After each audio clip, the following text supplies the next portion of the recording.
Time Boxing, ladies and gentlemen. This is the official recap of this weekend's it was high power card.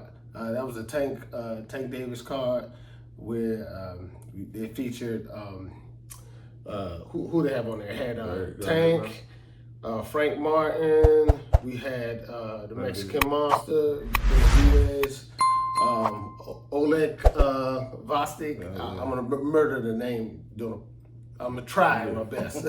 And we also saw Russell. Fought. Yeah. Who was this guy? Puello. Okay, Puello. Yeah. So it was a pretty good card, and those are the top main three we're gonna cover, right? So of course it was another fight before that. It was pretty good as well, but for the sake of time, I want to just kind of focus on the the main event and the other hometown fight with Gary Russell. So I guess we can start with the Russell fight, right? So it was a fight. It was a night of upsets. Take my glasses off here because it's gonna be a tough one. So what you think about the Russell fight? What you call first off? Who you thought won? I thought they was gonna give it to Russell, but why? Because he's an up and coming fighter that everybody's looking to see what he's gonna do. I thought he kind of edged it out a little bit. I mean, he was more aggressive, but the fight could have went either way. It was fought in spurts. It's a tough loss for him, but he was in there against a game opponent. I know that once he go back and look at the tape, that he's gonna make some improvements. He was one of the Russells that I was waiting to see. I said, man, they're gonna give me a shot. This is time to showcase. But I didn't see that coming at all. Like total hit blindside. I thought he was gonna win that fight. Yeah, I thought he was gonna stop him. Actually.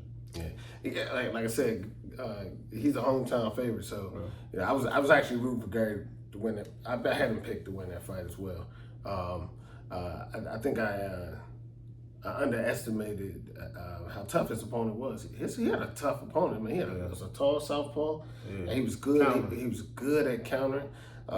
Like I said, me personally, I called it at best it could have been a draw. I understand if he lost because it was a lot of rounds in between. And you'll hear people on other podcasts, they'll debate whatever. Nobody's really wrong.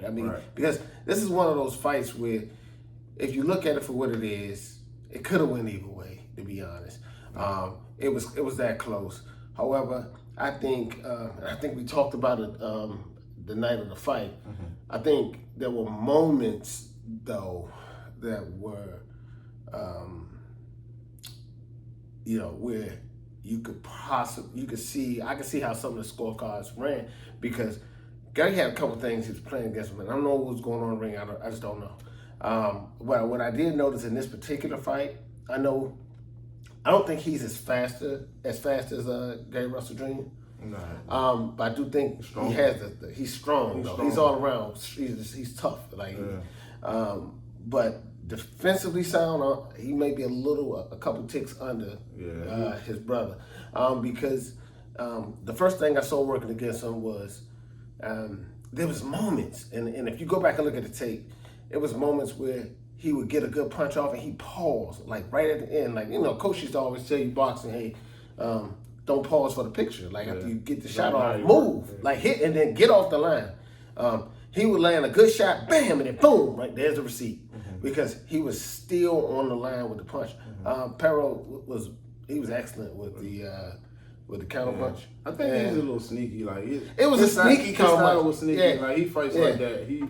I think that he should have just got behind his jab before he initiated any combinations. Only because I've seen Puello fight his last fight. And he did this kind of the same thing. That's how you fight. If you press him, he'll get on that rope and he'll just counter you. You thinking most people don't fight like that. He was throwing them looping, almost like uppercut type hooks, but they was landing. Yeah. So he fights in spurts. But I'm saying I know that Gary's boxing ability is way better than we saw on Saturday night. I think if he would have got back on his basics, just behind the jab, doing what he know best, just like boxing. I think a lot of pressure was on him too because, coming in a fight, everybody was talking about 17-0, 17 knockouts, and sometimes, you can. In the back of your mind, you like, man, I need to get this knockout. It seemed like he was trying to get him out of there. Yeah. I had him for the knockout, like on him. Yeah, that was not. I thought he was gonna knock him out, but but it was that. It was him standing on the line, and it probably doesn't mean anything, but it kind of does. I think for this particular fight, and for the visibility and the amount of casual fans versus professional folks who's supposed to really see. Sometimes in those clinches, you can't see who landed what. Mm-hmm. But that hairstyle, man, it was killing me, man, because he had all those long braids, and even if it was a block punch, if you didn't quite see who threw the punch, it looked like he caught the punch because every time his head snapped, you saw his whole wig just sprayed, and it's most of them. They were from clean punches, but it didn't help. It gave the look as it kind of magnified the look that he got caught with a good shot when in actuality he didn't. But when he did get hit with a shot, it made it look even worse because you saw the sweat and then you saw the hair. So you were saying he got caught. Oh, what a good one! His neck was snapping like hell, getting that neck exercise and keeping your neck strong. Those might have slowed the rounds because people look at clean and effective punches. Right. And so that part, it didn't help him. It wasn't in his favor. And then it was also what else I noticed about it, about some things I thought he could have done better. It was he didn't take advantage of any of his footwork. Yeah. He didn't cut off the ring well. He didn't. But he was. It was like he was stalking him. Like, I mean, it works for him all the time. Yeah. This was a different type of fight, different type of fighter. I think that he one of the things I think that he'd take away from that is like keeping your head a little lower than it was because some of them shots could have been, I think, avoided. Yeah. If he, just kind of roll on to some of them shots. Yeah, because the guy was throwing the same thing, like he was just same little spurts. And if you watch his tapes, that's how he fight. Like he fight like he just going in desperation. Like you get him frazzled. He countering. He wait for you to come in, and then he throw little sneaky straight shots in between. Yeah, and he was catching him. Yeah, he has an outstanding amateur background, so I know he can box, and so he don't have to dog him. I thought some people may have seen that aggression as being why he should have won the fight, but again, the aggression got to be effective. Yeah. It was in spurts at best. It wasn't as effective as you'd like it to see. I mean, you want it to be effective, especially if you're a fan like myself. But I ain't gonna lie. He got him. He got close, and then you just saw a lot of head snapping back. It made it look bad, and then it just looked like I said, he didn't get off the line. Like after he threw a good shot and landed, he didn't get out of there. He stayed there and then caught the receipt. Right.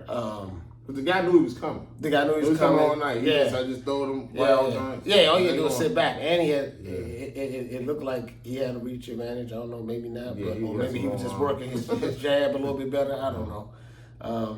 So it was that, I think those things, like I said, not getting off the line, head snapping his hands up too. That stuff kind of played a part, and so even though he did get some shots, there was an exchange of low blows there. But I don't think it was nothing. It was. I mean, you're gonna see what you want to see. Some people will say it's a belt line shot. Some people will say no, that was a legit low blow. And they both look like they strayed a little south on the belt line. So I don't pay attention to those shots. But at the end of the day, like you said, Carlos, it's a learning experience. Yeah, so, I think he definitely learned from this and come back better. Because even like Gary, Russell, the older brother, was giving him some good advice. He was giving some great advice. Great advice. I wish they had more sound on the air. You can tell when the fighter telling you some advice versus, he ain't gonna play with you. He's like, man, look, bro, you need to get in there and go to work. So I think he'll bounce back. Close fight. All right. So moving on. Benavidez, the Alexander Vasquez fight. So, okay, this fight in particular, Benavidez, he moved up in weight, right? He just he kind of gave up on the whole pursuit of Canelo, and then moving up in weight, I thought he faced some significant challenges. One is power. That's what actually put him over the top amongst his rivals. In this case, I saw a lot of speed. Yeah. The speed was still there, but he ain't had no pop. I mean, he couldn't get that guy off him. Yeah, I mean, I was joking around when he first came out. I said, this is like an old man in the road. And then he took his robe off. I'm like, oh, he looked like He-Man. So he was in shape, tip-top shape. He was going up against a former Olympian. I think that it's the same story though. If you look at it, when even good fighters or great fighters move up to the different weight class, one of the things that may not come with them on that first showing is the power. We expected him to go in and do what he normally do. Everybody at 165, but when you going up to 170, was it 178 like heavy? Yeah. So he was kind of like, now you're on the playing field. You're on the regular playing field. You don't really have that many advantages in terms of power because some of them shots he was hitting them with, he just was eating them like it was nothing. So I think once he gets settled in a weight class, I think we'll start seeing some of the things he was doing at 165. I think it was 168. 168? Yeah. 168. 160 something. Yeah, man. Close. He moved up, and at the end of the day, it was the bigger fighter. They looked more comfortable, as they should. And sometimes you have these fighters that transcend the weight class, and they can just move up and the power go with them.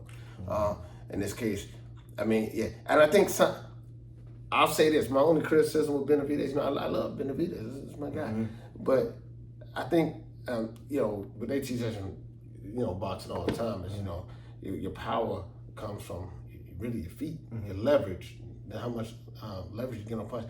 It was a lot of shots that they were more, I don't know, fan punches because he left his feet that throw the punch. Like he was doing lunging, diving. Once you leave your center of gravity, I mean, you take so much off the punch. He was trying to throw his body weight. I mean, that's some stuff you see in Knockout Kings or Fight Night or something. Like they'll work in the video game. And boxing, to generate that torque and sit down, sit on your punch. Sit meaning you have a center of gravity and you're sitting down and you land that shot. Yeah. It's a big difference from that versus the one when you're doing it and you kind of jumping and you're in the air with it.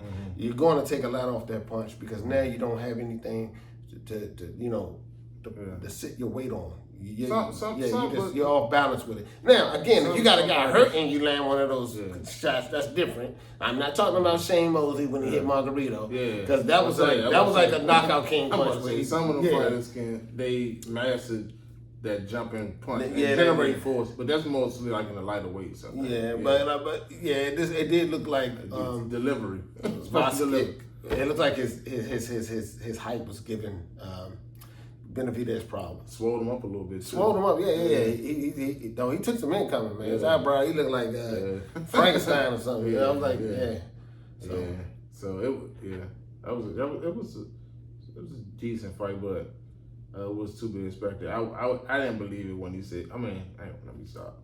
I did think he was gonna knock him out, but then I said, hold on, wait a minute. He going up in weight. And once I seen do, I said, nah, it's gonna be a 12-round decision. Yeah. Or 10-rounder. So was it for a belt? It's for a belt. Yeah, I don't think it was. But I was so excited for And now the actual fight. So Tank Frank Martin. I already knew. You go for it. You go. No, it's crazy because I was actually arguing with one of my homeboys all week.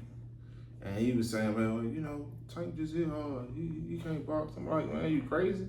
Like, I think a lot of people we haven't been able to see that element in full. That's why Calvin Ford was like, it's more to come. Yeah, it's more to see because he actually can get on his toes and move around. But that fight, it wasn't exactly like I expected it to go. He pressed him, tied him down, and just caught him with the big shot. I think I caught the uppercut. Like Frank said, them shots that you don't see, them the ones that get you. I think Frank I think he would have did well against a B fighter, but when he go up against A fighters, he have problems. Or fighters that have a lengthy amateur career. He has problems. Yeah, and it's not a criticism at all. I just think Tank's better than some of the folks he's fighting. I mean, these folks he's fighting, Frank Martin, I mean, in the grand scheme of things, who you gonna put? I wouldn't put him next to Lomachenko.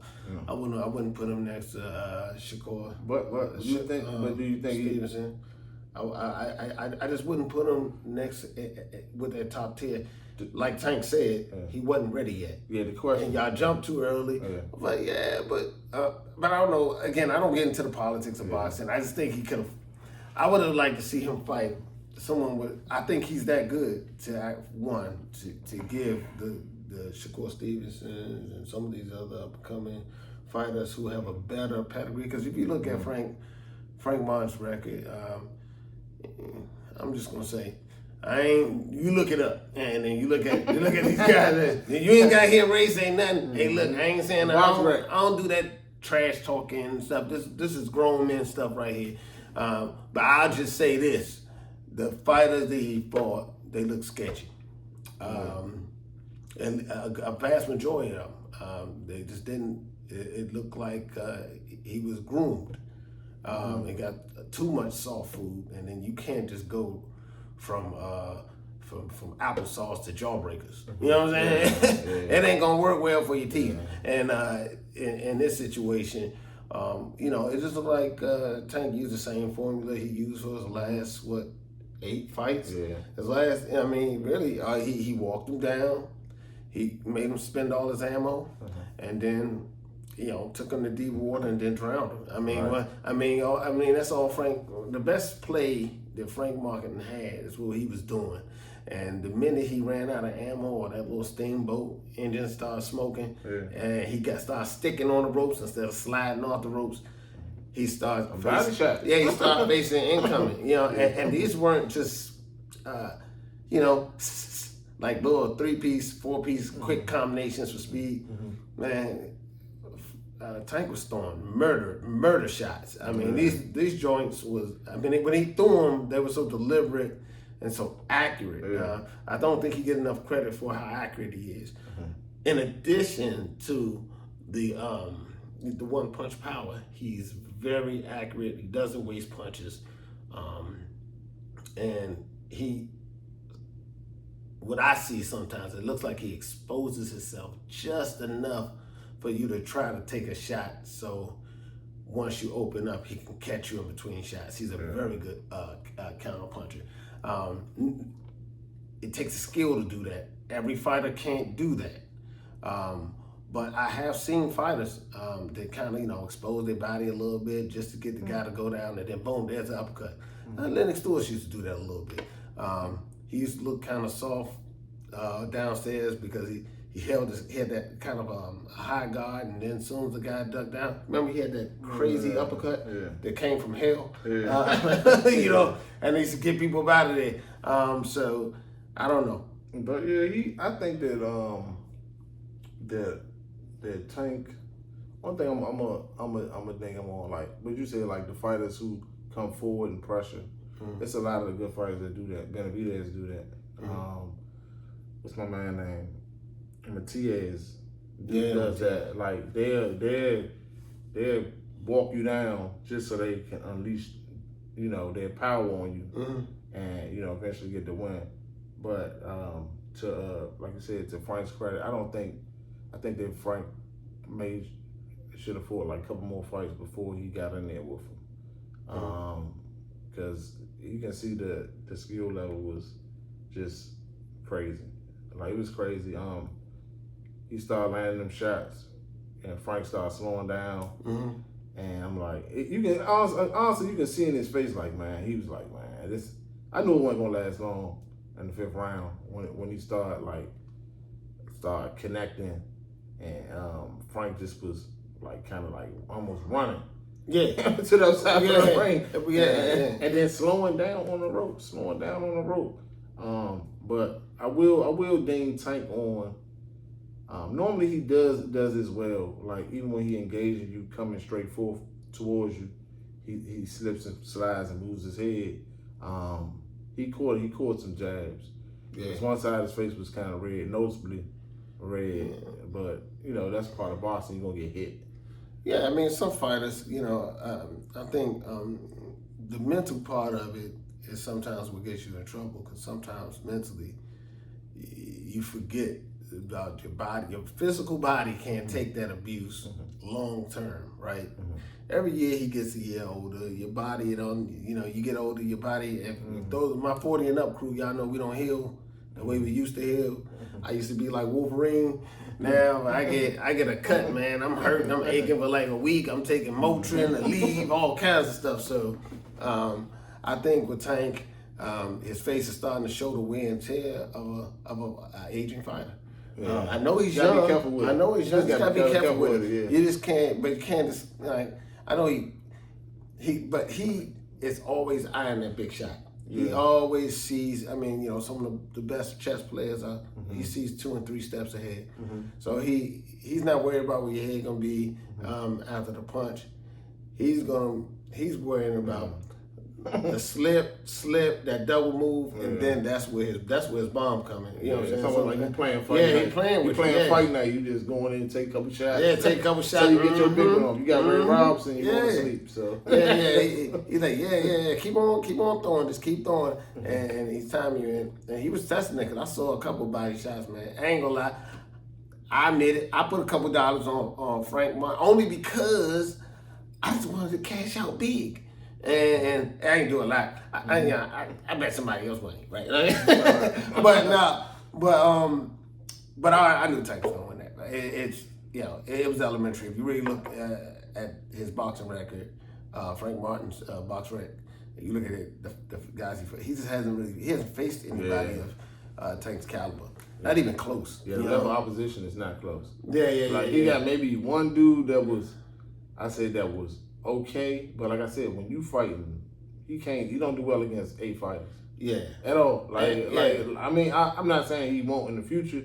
Yeah. But he's like a gatekeeper for the B fighters. That's why he need more work. Yeah. And Tank actually, if you look at it, this is really all of Floyd Mayweather's playbook. Where he fights.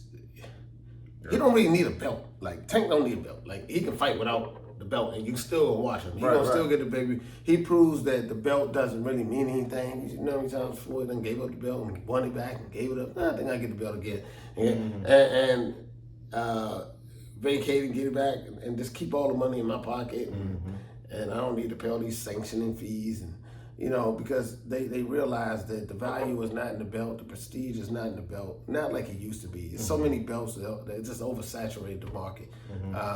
The prestige is in the fighter, how well you can make the fight exciting. Nobody cares about the fact that you can, and then this whole old thing is getting old too. I'm glad that people are starting to see, fighters are starting to realize, chasing this undefeated record, legacy-wise, it's not going to play out for you. It's one person ran through the door and did that was Floyd. And, having other fighters try to follow that and it takes away from the sport, because nobody's going to want to see you on your last 10 fights, start hand-picking fights, start making folks rehydrate only 15%, all this crazy stuff that we never had to worry about back in the 3-belt era. You know what I'm saying? Yeah. So. Yeah. But I do think the most important thing moving forward is with Tank is he's going to make some decisions of what route he want to go. Sky's the limit. Yeah, but a lot of these young fighters they want all the belts in that division. So I'll take Matias in the next. I mean, I think that'd be a good fight. Matias is a hard hitter. Matias lost. I know he lost. That's what I'm saying. Yeah. I would take that. I'm sorry. Take the Floyd Mayweather. The Floyd Mayweather formula is wait until the undefeated champion is broken.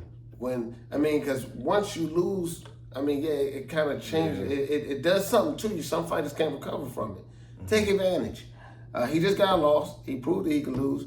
Everybody still has a good draw. Mm-hmm. Fight him. Make that another pay-per-view fight. He's shown that he can't stand in there against a more active fighter who throws combinations and move around. Hey, do it. So hold on. I say Tank should do that. I would do it. Matias? Yeah. Nah, I would go for. Why not? I would go for Lomo. Because he won 35, he won 40. That's why. I think I would go for Lomo. Go get him. I would get Lomo. He's done it before. Depending on what Shakur do, he got a fight coming up. Yeah. If Shakur victorious, I'll go for Lomo and then go ahead and knock Shakur off and then maybe go to 140. Yeah, and get Devin belts. Devin still got his belts. Yeah, and Matias don't have a belt, so Devin no sense fighting him. Let me tell you something. Devin bleeding in the water. He took a lot of. Yeah, that's what I'm saying. A heavy beat down. He's a perfect opponent if you go by the Floyd Mayweather. I think he gonna go 140. So I would take either Devin. I would take either or Matias. I'll probably stay away from Shakur right now. Why? I just don't. I don't think so. I think Tank kind of alluded to his frustration with Shakur, which all the fans have done already. Yeah. His style is not that entertaining, and if you're an action fighter, chasing the guy all around the ring is not going to. And to be honest, it's boxing, right? So styles are all over the place. But he doesn't really have a fan-friendly style, but it also could work against him because he doesn't have that kind of fan-friendly style. That fight might get booed and he may lose on call. You're taking a gamble. If you think you're going to come in here and run for 12 rounds and not against a guy who's everybody's really paying their money to see and they see you ran from him. I've seen fights, all they got to do is be close or remotely close. And the fight be ruled a draw. And so you got to be careful with that. Like I said, at this point, Shakur know what he need to do. We'll see what he does on his next fight. He said he's going to actually show something. So that's what I was about to say. If Shakur going in this next fight, and he's talking, you're going to see a new Shakur. I know they always say they're going to see a new person. But let's see how he fights and if he can stand in there and, not stand there, but have an exciting fight because he lost a lot of points on his last couple of fights. Nobody wants to see that, especially not from a young man who, got the status that he has. Mm-hmm. But if I was Tank, Lomo, Shakur, then I move up to 140. Yeah. Devin, Matias. There you go. And keep it moving. Mm-hmm. Yeah. All right. Well, any last callbacks? No, just I know we've been talking about what we think Tank should do. Tell us what y'all do in the comments. What route should Tank take after his victory on Saturday? So what do you guys think? Should he go Lomo? Should he go Shakur? Or should he just move up to 140? Yeah. And I guess run the back. Fish. Fish. Let's go fishing for belts. You know what I mean? Yeah. All right. Well, this is, as always, been a good time. Thanks everybody for taking your time out to watch this video. Again, don't forget to like, share, subscribe. A-Side Boxing. We are on YouTube. We are on Facebook and Instagram. We'll see you on the next time.